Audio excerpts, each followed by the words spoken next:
Salam sejahtera, berkah dalam saudara-saudariku. Selamat berjumpa lagi di Tuhanlah Pertolonganku channel. Kali ini siapa yang berulang tahun di bulan April ini, ulang tahun perkawinan maksud saya ya. Nah, bonus sapaan kali ini dari Paus Fransiskus tentang keluarga.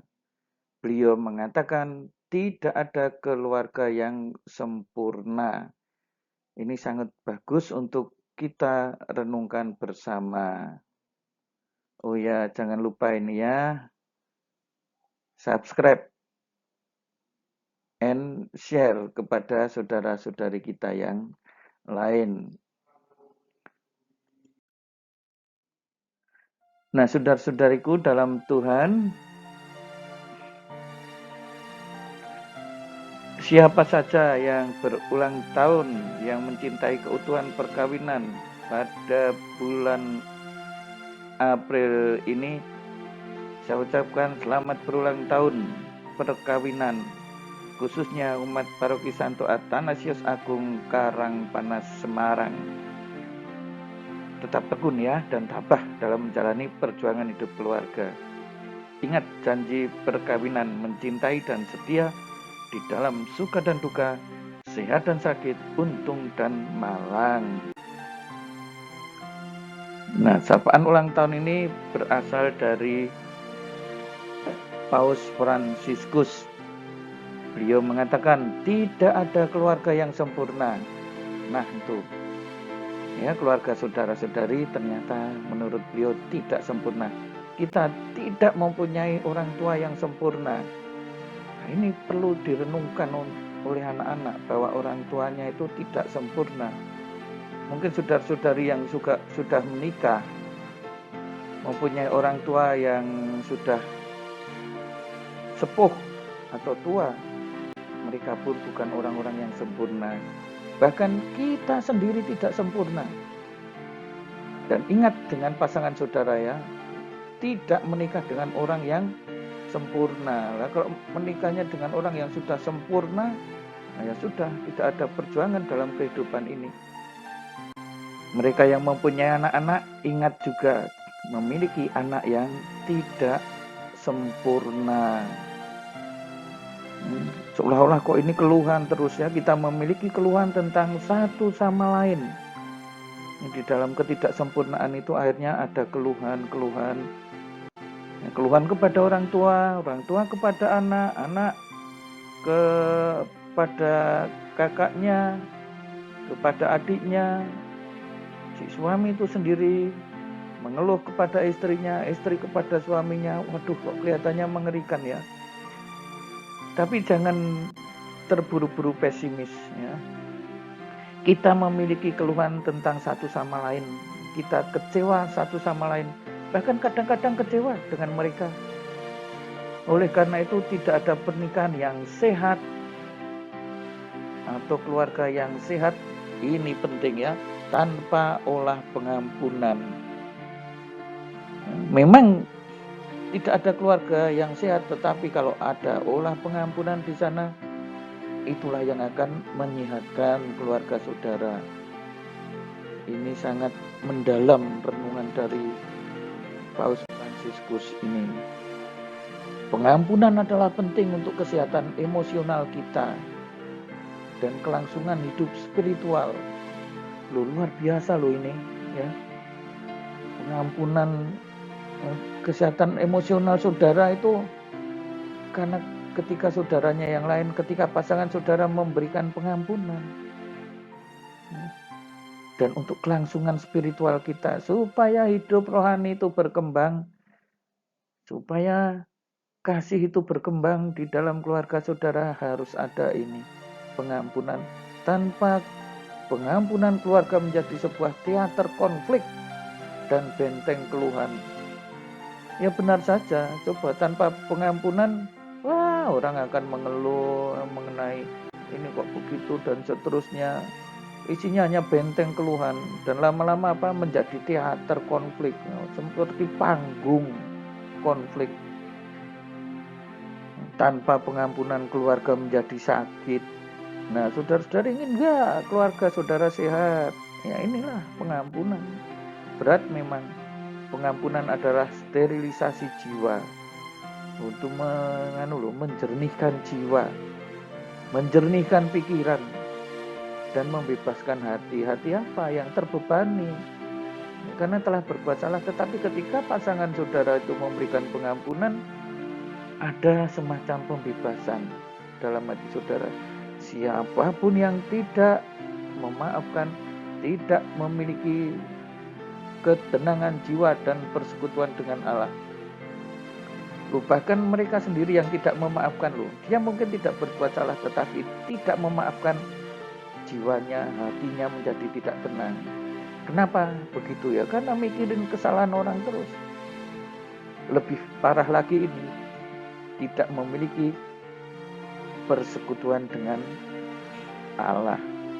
Yang ada apa? Rasa sakit adalah racun yang meracuni dan membunuh. Jadi yang ada itu hanya sakit hati saja. Ini harus disembuhkan. Penyembuhannya seperti apa? Dengan mengampuni. Ternyata orang yang tidak mengampuni dia sendiri juga menjadi sakit. Jangan dikira yang sakit hanya orang yang tidak diampuni. Mereka yang tidak mengampuni menjadi sakit. Apalagi ketika saudara-saudari sudah suami istri. Ini luar biasa ya dari Paus ini.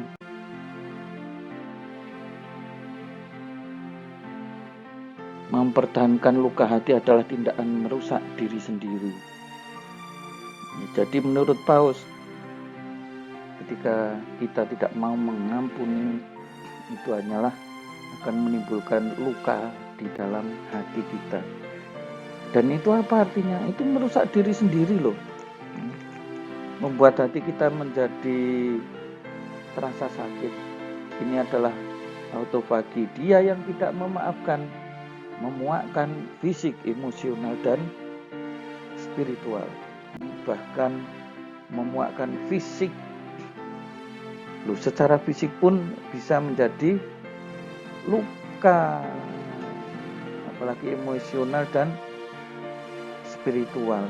Menjadi rasanya itu muak.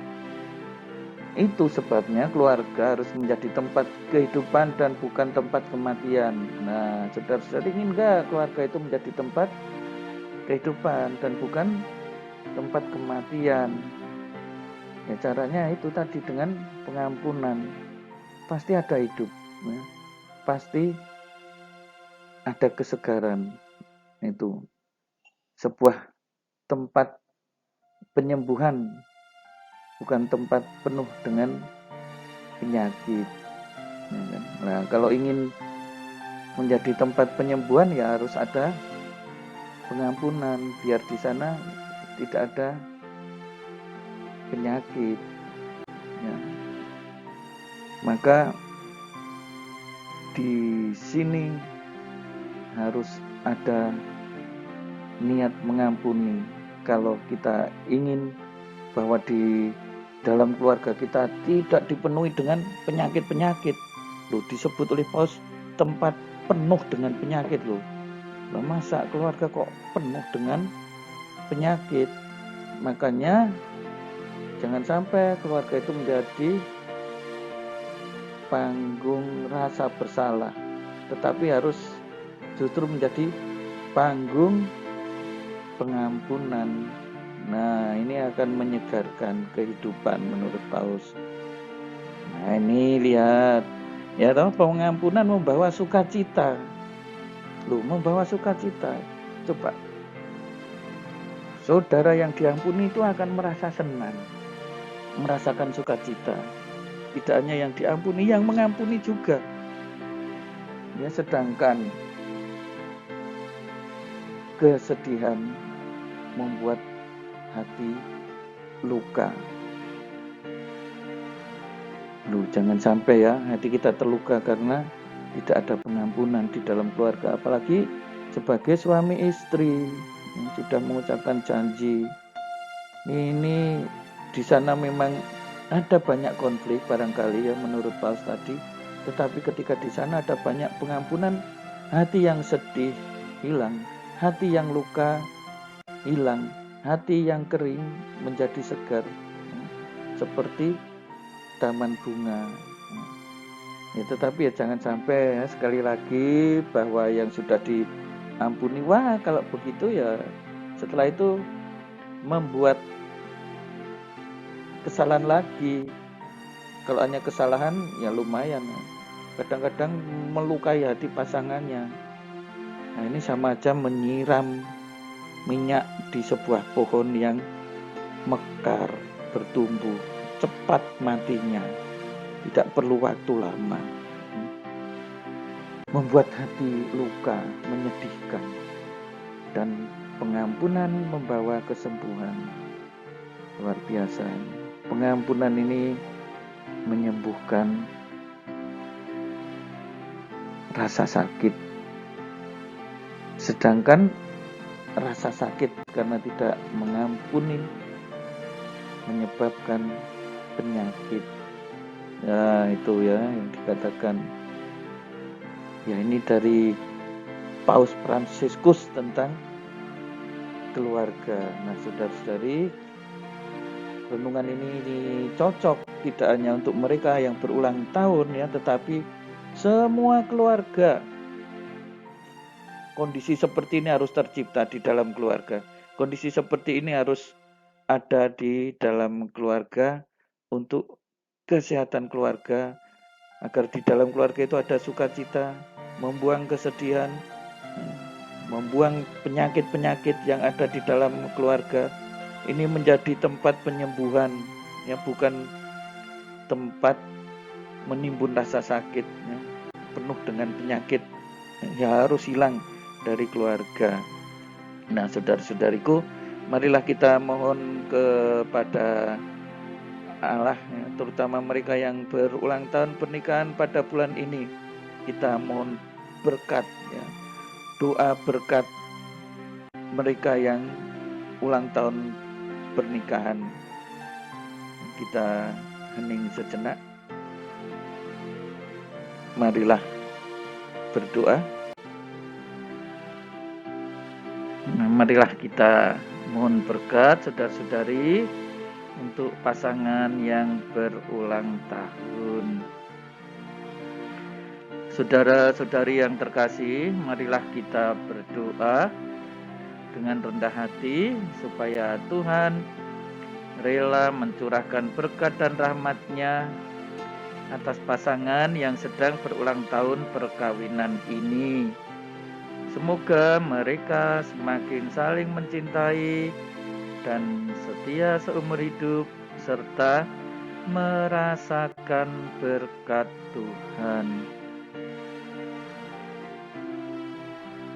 Allah Bapa yang Maha Kudus, Pencipta alam semesta, Engkau telah menciptakan pria dan wanita serta melimpahi persatuan mereka dengan berkat-Mu. Dengan rendah hati kami berdoa bagi pasangan suami istri yang sedang berulang tahun perkawinan pada bulan ini dan yang telah Engkau persatukan dalam sakramen perkawinan ini. Semoga rahmat-Mu turun secara berlimpah-limpah atas mereka. Semoga mereka semakin saling mencintai, menyerahkan diri dalam perkawinan demi kebahagiaan keluarga mereka. Syukur pula atas kehadiran anak-anak yang turut memperkaya gereja-Mu. Ya Bapa, semoga mereka senantiasa mengandalkan Engkau dalam suka dan duka, dalam sehat dan sakit, dan dalam untung dan malang. Kobarkanlah kembali api cinta kasih yang dulu pernah mereka janjikan di hari bahagia perkawinan mereka. Lindungilah mereka dalam menghadapi tantangan dan godaan yang mengancam keutuhan keluarga.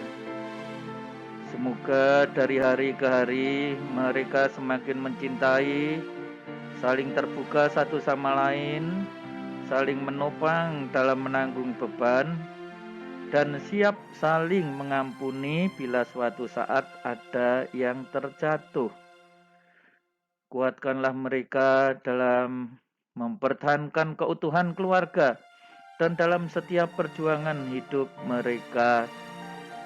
Semoga keluarga mereka menjadi saksi Kristus dalam kehidupan di tengah masyarakat. Semoga mereka mencapai usia lanjut yang sejahtera dan bersama-sama dengan sahabat-sahabatnya kelak memasuki kehidupan di dalam kerajaan surga demi Kristus Tuhan dan pengantara kami. Amin.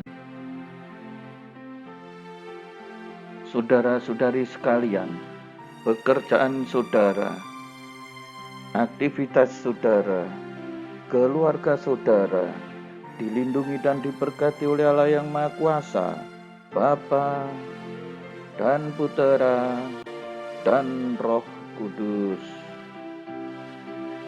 Amin.